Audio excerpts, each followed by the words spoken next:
Assalamualaikum dan salam Sarawak Maju Makmur bersama saya Hafizah Munirah Mahrab. Tumpuan berita, Parti Persatuan Bumi Putra Bersatu PBB Sarawak akan mengadakan konvensyen khas sempena sambutan perayaan 60 tahun Sarawak Merdeka di 3 zon di negeri ini bermula 23 September depan. Presiden PBB yang juga Premier Sarawak Datuk Patinggi Tan Sri Dr. Abang Abdul Rahman Zohari Tun Datuk Abang Openg berkata, konvensyen khas itu akan diadakan di zon selatan, tengah dan utara yang meliputi Kuching, Betong, Sibu dan Miri. Menurut beliau, penganjuran konvensyen itu bagi membolehkan ahli-ahli PBB lebih mengenali dasar ekonomi baru yang diperkenalkan oleh Kerajaan Sarawak, khususnya Kerajaan Gabungan Parti Sarawak GPS. Antara perkara yang agak penting ialah mengenai dengan convention yang akan kita adakan pada tahun ini, iaitu pada 23 September di Kuching, 8 Oktober di Betong, 29 Oktober di Sibu dan 11 November di Miri. Konvensyen ini adalah satu konvensyen yang ada kaitan dengan perayaan 60 tahun Sarawak Merdeka. It is a special convention in conjunction with our 60th anniversary Sarawak tahun ini. Dan tema convention ini ialah PBB, Teras Kestabilan, Kemajuan dan Kemakmuran. Ini Sarawak. Beliau berkata demikian dalam sidang media selepas mempengerusikan mesyuarat Majlis Tertinggi PBB Sarawak di Ibu Pejabat PBB di Kuching pada Jumaat. Dalam hal itu, Premier Sarawak memberitahu menerusi dasar ekonomi baharu kerajaan negeri dapat menumpukan serta menaik taraf pendapatan isi rumah di Sarawak menerusi pembangunan infrastruktur seperti bekalan air, api dan penyediaan jalur lebar bersama dengan Kerajaan Persekutuan menerusi Suruhanjaya Komunikasi dan Multimedia Malaysia SKMM. Tambah beliau menerusi tenaga boleh diperbarui juga membolehkan Petroleum Sarawak Berhad Petros memainkan peranan dengan baik dalam memberi pulangan kepada Sarawak. Petros telah memainkan peranannya dengan baik. Petros now is the third largest oil company in Malaysia. After Petronas, Shell, it is Petros. And there is a possibility that Petros will play its role in the new economy untuk masa depan dan sudah tentu akan memberikan pulangan kepada negeri Sarawak. Turut hadir Timbalan Presiden PBB Datuk Ahmad Degres Ugah Hambas, Setiausaha Agong PBB Datuk Seri Alexander Nantalinggi, Naib Presiden Kanan PBB Datuk Seri Dr. Stephen Rundi Utom, Ketua Wanita PBB Datuk Seri Fatimah Abdullah, serta Naib Presiden PBB Datuk Julahi Narawi, Datuk Roland Zagawiin, Datuk Dr. Abdul Rahman Junaidi dan Datuk Dr. Anwar Rapai. Laporan seterusnya, Tuan Yang Terutama TUIT Pemangku Yang di-Pertuan Negeri Sarawak Tan Sri Dato' Amar Muhammad Asfi Awan Nasar berkesempatan menunaikan solat Jumaat bersama penduduk di sekitar Kota Samarahan bertempat di Masjid Al-Mutaqin pada Jumaat. Beliau hadir kira-kira jam 12.30 tengah hari dan disambut oleh Timbalan Speaker Dewan Undangan Negeri Dun Sarawak, merangkap Ahli Dewan Undangan Negeri Adun Muara Tuang Datuk Idris Buang bersama Imam Besar Negeri Sarawak Sahibul Fadilah Datuk Mustafa Kamal Ahmad Fauzi, Presiden Bahagian Samarahan Muhammad Irwan Bahari Bujang, Pegawai Daerah Samarahan Ahmad Abdul Razak, Pegawai Agama Islam Bahagian Samarahan Baharin Kawi dan Tenaga Melayu Bahagian Samarahan Cik Bujang. Pengisian program tersebut bermula dengan khutbah Jumaat yang bertajuk Nikmat Merdeka yang disampaikan oleh Sahibul Fadilah Datuk Mustafa Kamal Ahmad Fauzi. Sejurus selepas itu, Tan Sri Dato' Amar Muhammad Asfiya bersama dengan kira-kira 600 orang jemaah menunaikan solat Jumaat berjemaah sebelum menghadiri jamuan makan tengah hari bersama para ahli jurutankuasa masjid, ketua masyarakat dan kaum ketua daerah Samarahan serta tetamu lain sebelum berangkat pulang.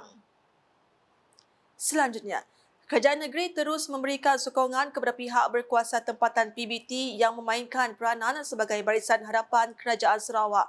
Menurut Timbalan Premier Sarawak, Datuk Seri Profesor Dr. Sim Kuyan, Premier Sarawak Datuk Patinggi Tan Sri Dr. Abang Abdul Rahman Zohari Tun Dato' Bang Openg telah memberi peruntukan untuk membangunkan semua majlis perbandaran di Sarawak.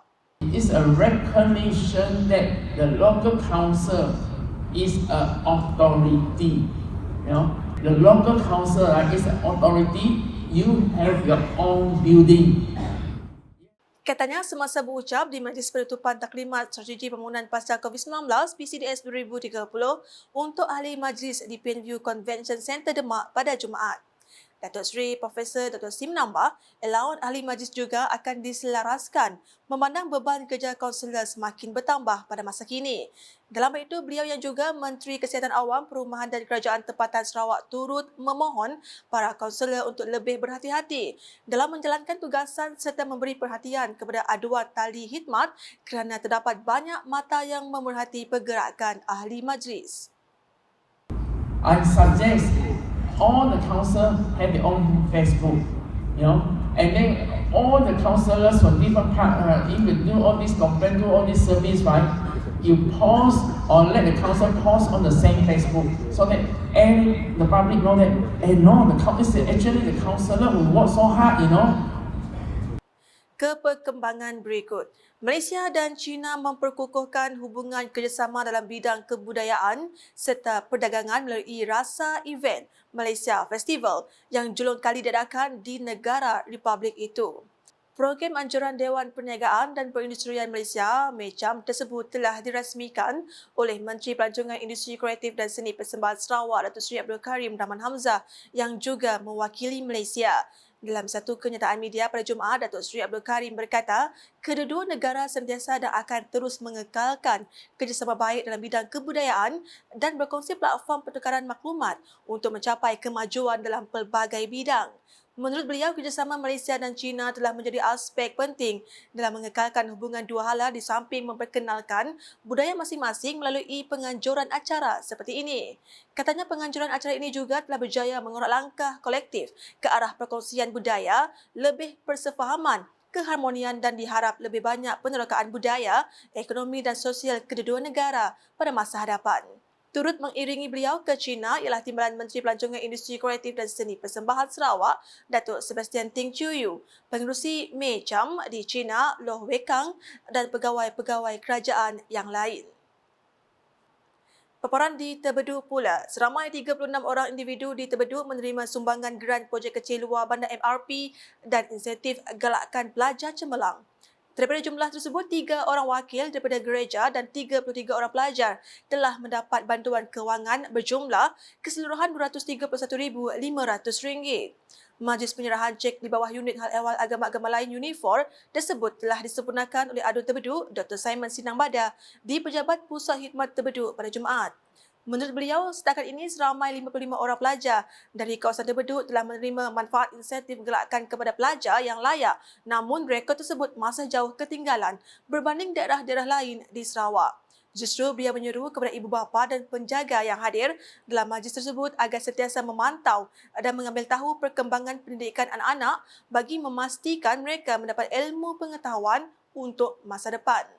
Dalam hal itu, beliau turut memberitahu bahawa Kerajaan Sarawak di bawah pimpinan Premier Sarawak, Datuk Patinggi Tan Sri Dr. Abang Abdul Rahman Zohari Tun Dato' Bang Openg sangat mementingkan bidang pendidikan rakyat lebih-lebih lagi bagi generasi muda dengan menyediakan pelbagai bantuan untuk mereka melanjutkan pelajaran. Manakala di Sri Aman, sambutan Hari Kebangsaan peringkat bahagian Sri Aman terus dimeriahkan dengan acara perarakan bot berhias. Perarakan tersebut melibatkan 40 bot dari Jawatankuasaan Nelayan Ladung dan Lemanak bermula dari jeti Jabatan Pengairan dan Sairan DID yang terletak di Pasir Panas Sri Aman, seterusnya menyusuri Sungai Batang Lupa dan melalui Kampung Pasir Panas, Kampung Lemanak, Kampung Hulu, Pasar Simbanggang, Tebingan Sungai Sri Aman dan Kampung Hilir Sri Aman.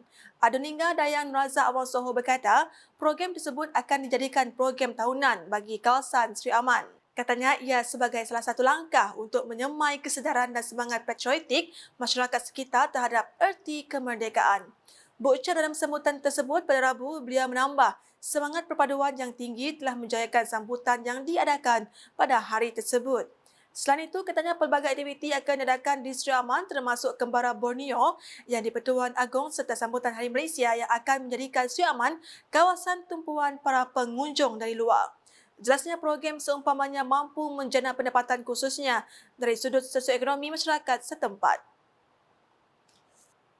Sekian edisi Tengah Hari bersama saya, Hafizah Munirah. Berita lebih lanjut boleh didapati di semua platform media sosial UKAS termasuk portal ukas.sarawak.gov.my dan UKAS Channel di YouTube.